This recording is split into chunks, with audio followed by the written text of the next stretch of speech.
Kirchhoff's law में दो ठो लॉ हैं।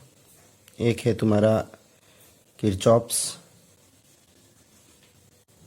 फर्स्ट लॉ, जिसको किरचॉफ्स करंट लॉ भी बोलते हैं, KCL। इसको किरचॉफ्स जंक्शन लॉ भी बोला जाता है। और ये बोलता है एल्जेब्रिक सम ऑफ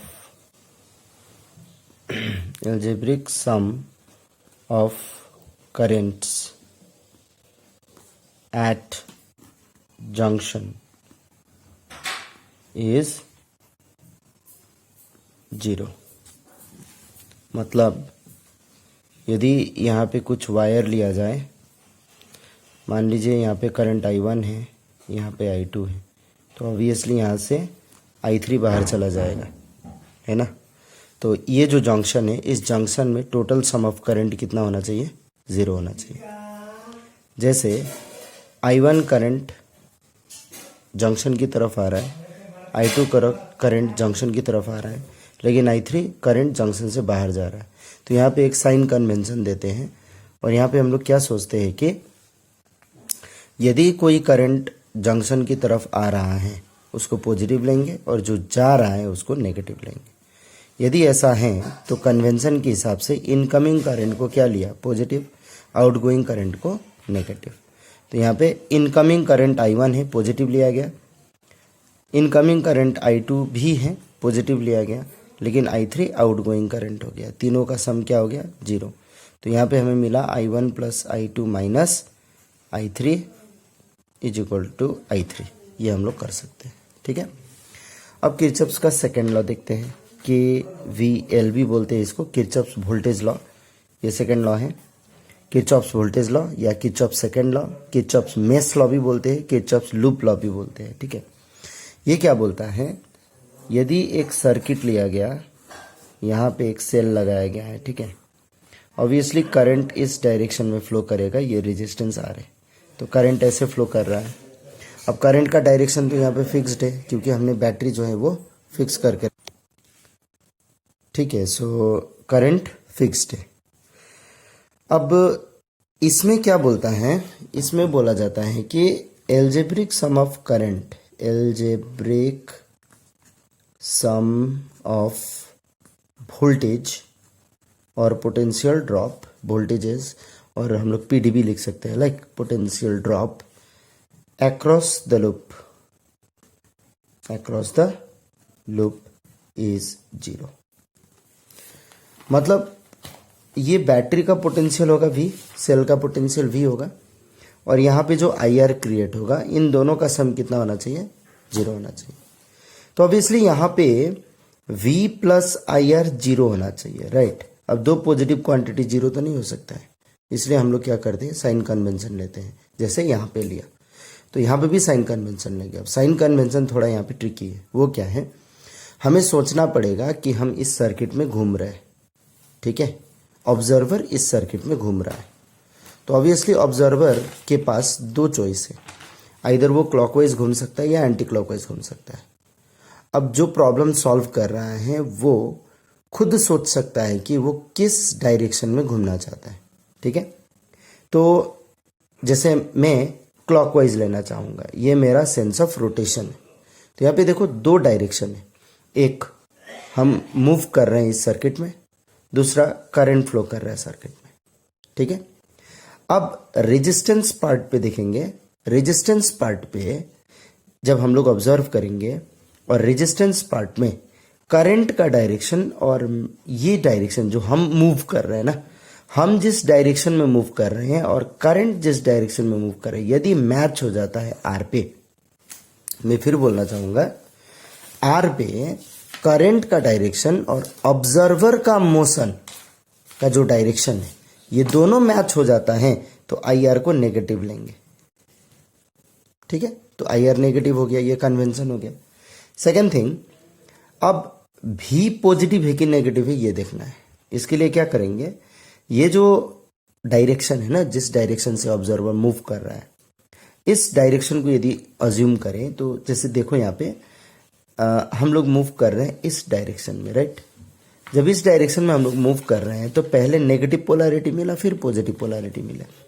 तो हम लोग लोअर पोटेंशियल से हायर पोटेंशियल जा रहे हैं, तो ऑब्वियसली लोअर से जब हायर जाएंगे तो इंक्रीज इन पोटेंशियल हुआ, इंक्रीज इन पोटेंशियल को हम लोग पॉजिटिव लेंगे, तो यहाँ पे V को पॉजिटिव ले लेंगे। अब दो ही यहाँ पे पोटेंशियल ड्रॉप है ना, तो यदि दो पोटेंशियल ड्रॉप है तो दोनों का सम एज पर द लॉ 0 होना चाहिए, तो यहाँ पे V इक्वल टू IR मिल गया, विच फॉलोज ओम्स लॉ।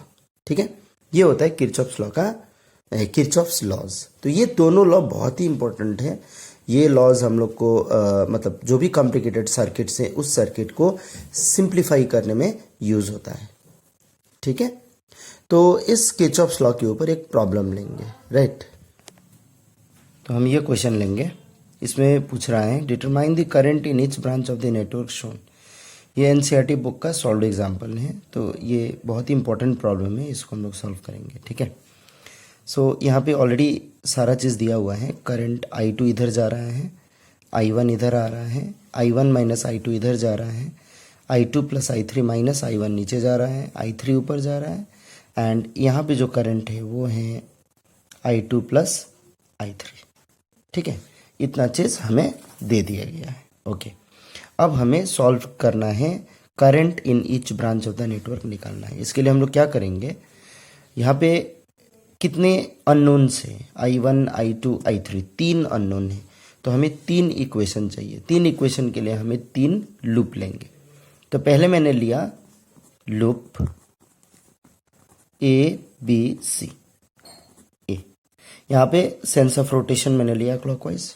ठीक है, अब मैं क्या करूँगा, अब देखूंगा यहाँ पे टोटल, क्योंकि मुझे किरचॉफ्स वोल्टेज लॉ लगाना है, तो यहाँ पे जब हम घूमेंगे तो current as well as voltages का मतलब कन्वेंशन देखते हुए सम 0 प्रूव करना है। ठीक है, तो यहाँ पे देखेंगे I2 पे देखेंगे, जैसे मैं ऐसे जा रहा हूँ, राइट, मैं ऐसे जा रहा हूँ, तो I2 का जो डायरेक्शन है 4 ओम रजिस्टर पे और मेरा जो डायरेक्शन है सेम है, जिसके चलते मुझे as per the convention minus लेना है।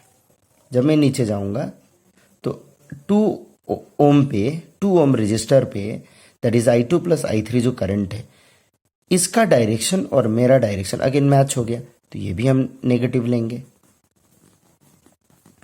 ये ले लिया क्योंकि ये वोल्टेज ड्रॉप हो रहा है IR। फिर इधर जाएंगे, इधर जब जाएंगे तो हम जैसे जा रहे हैं वैसे वैसे करंट जा रहा है, फिर माइनस हो जाएगा I1 गुना 1, that is 1 is the resistance. हम लोग IR लिख रहे हैं, right, we are writing IR। अब जैसे घूमते घूमते जा रहे हैं तो पहले नेगेटिव से पॉजिटिव पोलैरिटी ले रहे हैं, तो as per the convention plus हो जाएगा, टोटल सम 0 हो जाएगा। अब इसको सिंप्लीफाई करेंगे। After simplification I1 minus 6 I2 minus 2 I3 is equal to 10 आ गया, राइट। अब लूप लेंगे दूसरा वाला, दैट इज ACDA मैंने लिया, ये भी मैं क्लॉकवाइज ही ले लेता हूँ। अब इसमें भी जैसे हमने फर्स्ट लूप में किया वैसे ही सेकेंड लूप में भी इक्वेशन बनाएंगे, राइट। तो सेकेंड लूप में कैसे इक्वेशन बनेगा देखते हैं। हम ऊपर जा रहे हैं, करंट नीचे जा रहा है, अपोजिट डायरेक्शन हो गया, प्लस लेंगे, प्लस 4 I1 माइनस I2 हो जाएगा। फिर ऊपर हम जा रहे हैं, पॉजिटिव से नेगेटिव की तरफ जा रहे हैं, तो ये हो जाएगा -10। फिर हम ऊपर जा रहे हैं, इस साइड जा रहे हैं, लेकिन करंट उल्टा जा रहा है, तो ये भी पॉजिटिव हो जाएगा, I1 गुना 1। अब हम ऊपर जाके नीचे जाएंगे, राइट, देखो नीचे जाएंगे, करंट भी नीचे जा रहा है, तो ये भी हो जाएगा negative 2 I2 plus I3 minus I1। अब यहाँ पे कहीं पे भी वोल्टेज नहीं, ये भी ले लिया, ये भी ले लिया, ये भी ले लिया, ये भी ले लिया, और इसका सम कितना ले लेंगे 0, राइट। अब इसको फिर सिंप्लीफाई, तो वैसे ही हमने इक्वेशन 2 बना लिया।